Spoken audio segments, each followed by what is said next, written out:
મને તો એમ હતું કે મારા મમ્મી ગમે તેવા છોકરા સાથે મને પરણાવી દેશે, પણ અહીંયા આવ્યા પછી ખબર પડી કે મારા મમ્મીએ મારી માટે કેટલું સારું સાસરું શોધ્યું છે.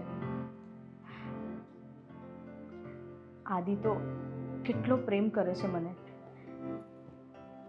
કે મને કોઈની યાદ જ નથી આવવા દેતા. ખરેખર હું નસીબદાર છું કે મને આદિ જેવો પ્રેમ કરવાવાળો હસબન્ડ મળ્યો. Thank you mummy. મને નહોતી ખબર કે તું આટલું સારું સાસરું શોધીશ મારા માટે.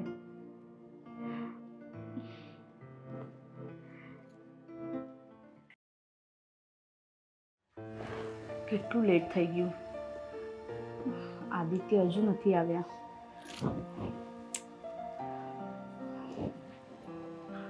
ફોન કરીશ તો ફોન પણ નહીં ઉપાડે, કહેશે રસ્તામાં હતો એટલે ના ઉપાડ્યો.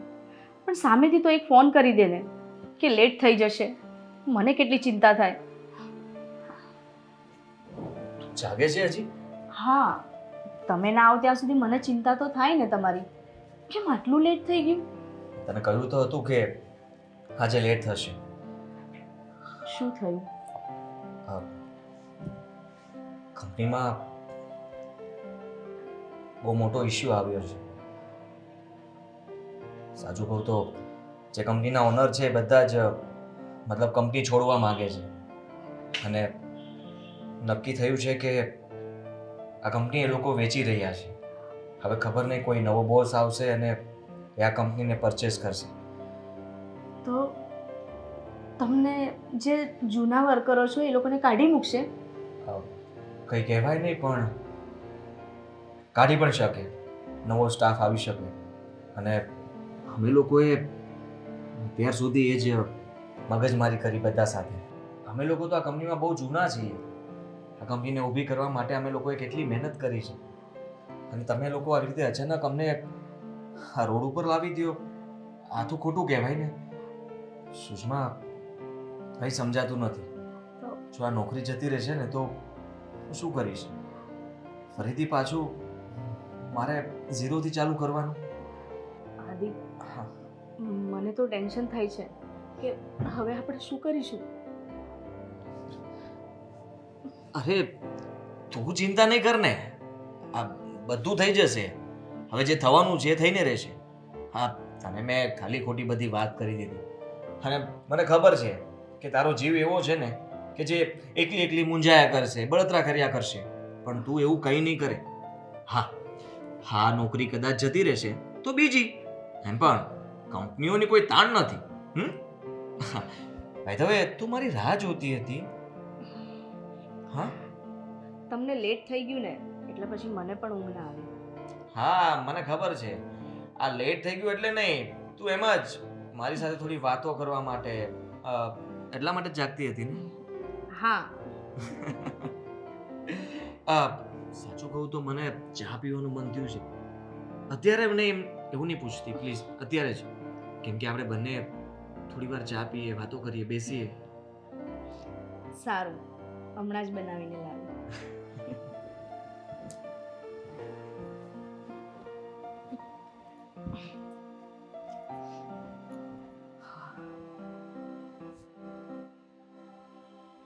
મારી વાઈફ બહુ ભોળી છે, અને મને ખબર છે જ્યાં સુધી મને કહીશ નહીં કે મારી નોકરી સલામત છે, એને કંઈ જ નથી થયું, ત્યાં સુધી ચિંતા કર્યા કરશે. સાચું કહું તો ચા મારે પીવી નહોતી, પણ મને ખબર છે કે આખી રાત તને ઊંઘ નથી આવવાની, અને એટલે જ તારી સાથે હું પણ જાગવા માંગુ છું.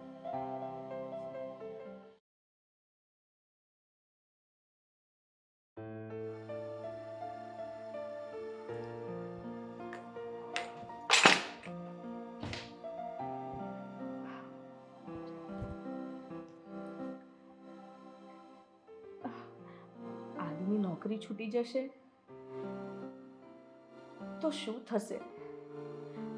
એક તો એમની પર મારી અને અંકિતાબેનની જવાબદારી છે. મને તો નથી સમજાતું આદિ શું કરશે અને શું નહીં. ભાભી, આ રાતના 12 વાગ્યા છે અને આ ચા બનાવો છો? હા અંકિતાબેન, પણ તમે શું કામ આટલા મોડા સુધી જાગો છો? હું તો પાણી પીવા આવી હતી અને આ ચા બનાવો છો એટલે નક્કી કંઈક ઈરાદો લાગે છે. આઈ મીન આખી રાત જાગવાનો ઈરાદો લાગે મારા ભાભી. ના અંકિતાબેન, એવું નથી. તો શું છે? તમારા ભાઈને છે ને ચા પીવી હતી, એટલે મેં કીધું સારું હું ચા બનાવીને લઈને આવું છું. એટલે જ કહું છું, આ રાતના 12 વાગે ચા બનાવો છો, આ આખી રાત રોમાન્સ કરવાનો ઈરાદો લાગે છે. ના એવું કંઈ જ નથી. તમે પણ છે ને, તમે પીશો ચા? ના ના, મારે ચા નથી પીવી. હું ચા પીશ ને તો આખી રાત જાગવું પડશે. એટલે તમે ને ભાઈ આ ચા એન્જોય કરો અને હું તો બસ પાણી પીવા આવી હતી, પાણી પીને જાઉં છું. સારું. ચાલો તમે ચા બનાવો.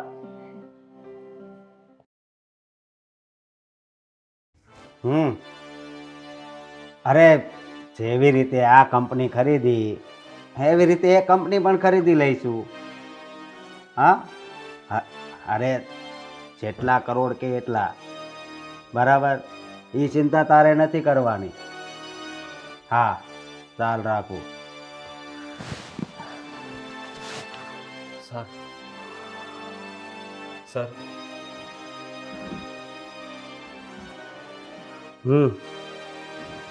મને ખબર છે કે તમે આ કંપની ખરીદી લીધી છે. હા, તો હું તમને એમ કહેતો હતો કે એ કંપનીમાં પણ પૂરી ઈમાનદારીથી કામ કરતો હતો અને હા, તમારી કંપનીમાં પણ પૂરી ઈમાનદારીથી કામ કરીશ. મને પાછો રાખી લો. હા, તું શું મંડાણો હતો અને તને અહીંયા અંદર કોને આવવા દીધો? હા, તું પહેલાં અહીંયા પટ્ટાવાળાની નોકરી કરતો હતો ને? હા, અને મારી વાત કાન ખોલીને સાંભળી લે. જૂના સ્ટાફમાંથી છે ને કોઈને નથી રાખવાના મારે. અને હા, મારી રજા વિના તને અંદર કોણે આવવા દીધો? હા, બોસ, જુઓ, હું અહીંયા પ્યુનની નોકરી નહોતો કરતો. માર્કેટિંગ ડિપાર્ટમેન્ટમાં હું મેનેજર હતો અને અંદર કોણે આવવા દીધો? મેં પરમિશન લઈને આવ્યો તમને મળવા માટે. મેનેજર હોય ને એને એટલી ભાન તો હોય જ કે રજા સિવાય અંદર ન જવાય. હા, Sorry. કારણ કે પેલા તારા જે બોસ હશે ને, હું એવો નથી. સોરી, મારી ભૂલ થઈ ગઈ. મેં તમારી પરમિશન ન લીધી. પણ જુઓ, મને આ નોકરીની બહુ જરૂર છે અને જો આ નોકરીમાંથી તમે મને રજા આપી દેશો તો અત્યારે મને બીજી કોઈ નોકરી નહીં મળે. 1700 આવે છે રોજ, 1700 આવે છે. શું કહું છું, તારી જેવા. પણ મારે કોઈને નથી રાખવાના થતા, સમજો તું. ચાલ અહીંથી નીકળ. હા, 1 મિનિટ.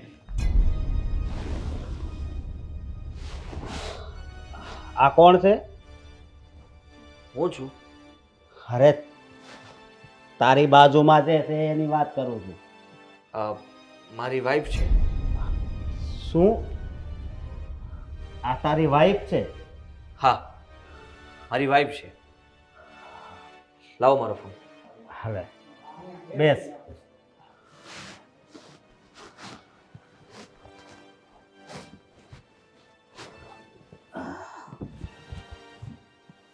હા,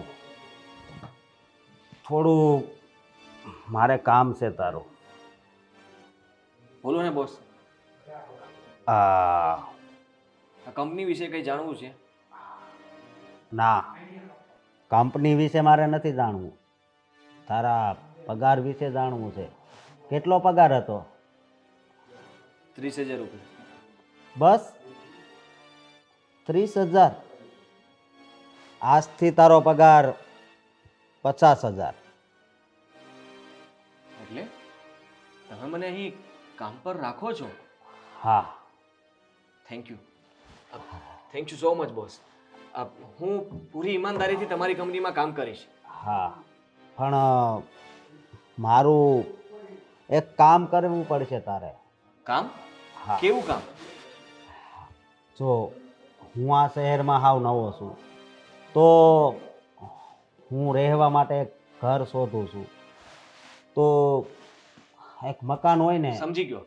તમે આ શહેરમાં હા, ક્યારે આવ્યા નથી હા અને મને ખબર છે ત્યાં સુધી મેં તમારી માહિતી મેળવેલી છે કે તમે અહીંયા કંઈ જોયું નથી અને રહેવા માટે તમારે જગ્યા જોઈએ છે. હા હા, તમે કહેતા હોય તો અહીંયા બહુ સારી બધી હોટલો છે, એમાં કંઈ અરે હોટલમાં રહેવું હોત તો તને શું કામ કહે? આમાં 1000 નંબર છે હોટલના. કેટલા? 1000. સોરી બોસ, પણ તો તમારે કોઈ બંગલો જોતો છે રહેવા માટે?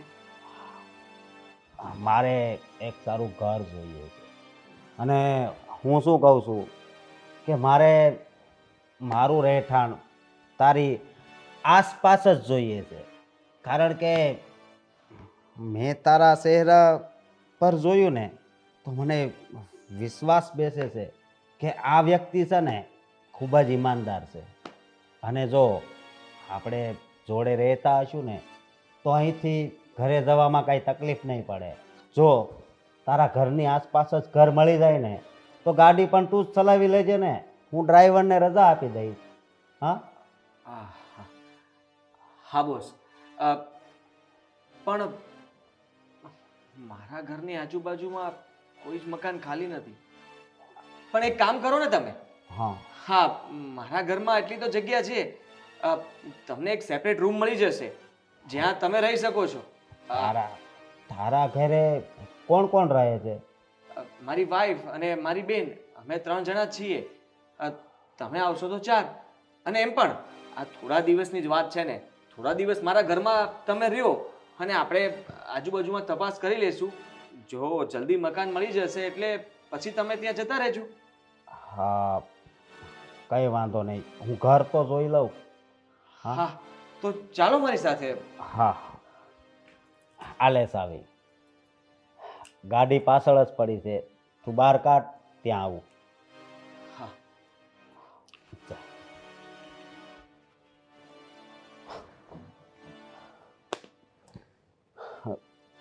મારી સુષ્મા, હું આવું છું હો. મને ખબર છે તું મારી રાહ જોતી હઈશ, પણ આજે આપણું મિલન થશે. હું આવી રહ્યો છું સુષ્મા, હું આવી રહ્યો છું.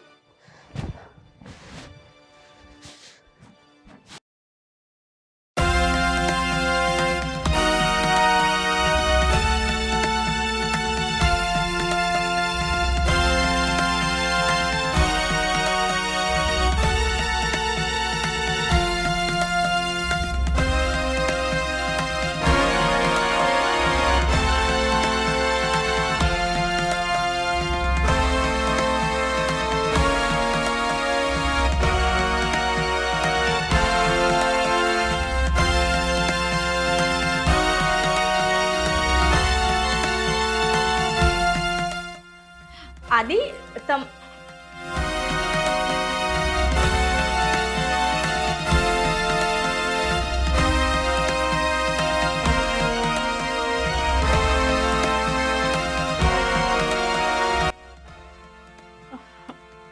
સુષ્મા, હા મારા બોસ છે. મેં તને વાત કરી હતી ને, અમારી નવી કંપની આમના હાથમાં છે અને એ અહીંયા નવા આવ્યા છે એટલે એમની પાસે કોઈ રહેવાની સગવડતા નહોતી. તો મેં એમને કહ્યું કે મારા ઘરે ચાલો. એ થોડા દિવસ અહીંયા જ રહેશે. નમસ્તે. બોસ, આ મારી વાઈફ સુષ્મા અને આ મારી બેન છે. આ ઘર તારું છે? હા બોસ. બહુ નાનું છે અને આવા ઘર તો મારા નોકરોના હોય છે. હું તને કહેતો હતો ને કે હું હોટલમાં રહી લઈશ, પણ કંઈ વાંધો નહીં, હવે આવ્યો જ છું તો પછી થોડાક દિવસ તો અહીંયા કાઢવા જ પડશે ને. હું બોસ માનું છું કે તમે હોટલમાં તો રહી જ શકો છો, પણ અમે તમને કોઈ વાતની કમી નહીં આવવા દઈએ. આ ઘરની અંદર તમને ખરેખર મજા આવશે. મારી વાઈફ બહુ સારી રસોઈ બનાવે છે. હા હા, અને મારી બેન પણ. જુઓ, આ ઘરમાં તમને ફેમિલી જેવું જ લાગશે. અને એ બાને સારું કહેવાય ને કે તમે અહીંયા રહો તો મને પણ સારું લાગશે કે બોસ કોઈ દિવસ મારા ઘરે ના હોય. પણ પ્લીઝ. સારું તો મને પણ લાગશે, પણ બહુ નહીં, થોડું થોડું. મારા માટે તો મોટી વાત એ છે કે જે કંપનીમાં હું ઘણા વર્ષોથી કામ કરતો હતો એ કંપનીમાં તમે ફરીથી મને મતલબ કે રાખવાના છો. મારી નોકરી છૂટી ગઈ હતી સુષ્મા, પણ બોસે મને ખબર નહીં કેમ એને કહ્યું કે હું તમને આ કંપનીમાં રાખીશ. તમે એક જ વ્યક્તિ હશો જે જૂના સ્ટાફમાંથી હશો, અને મારી જે પોસ્ટ હતી એ પણ એમને જ રહેશે. અને હા, પગાર વધારવાની પણ વાત કરી, એમને સામેથી કરી છે. હા હા, વધારી દઈશ. અને પૈસાની જરૂર હોય તો કહેજે, તો ઘર થોડું સારું થઈ જાય. ના ના બોસ. અને હું શું કહું છું, મારી બેગ લેતો આવ ને. હા બોસ.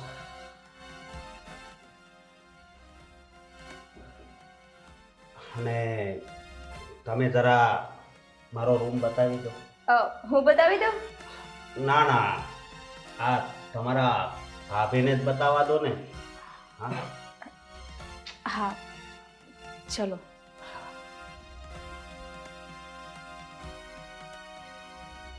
હાય, મારા સપનાનો રાજકુમાર જ છે.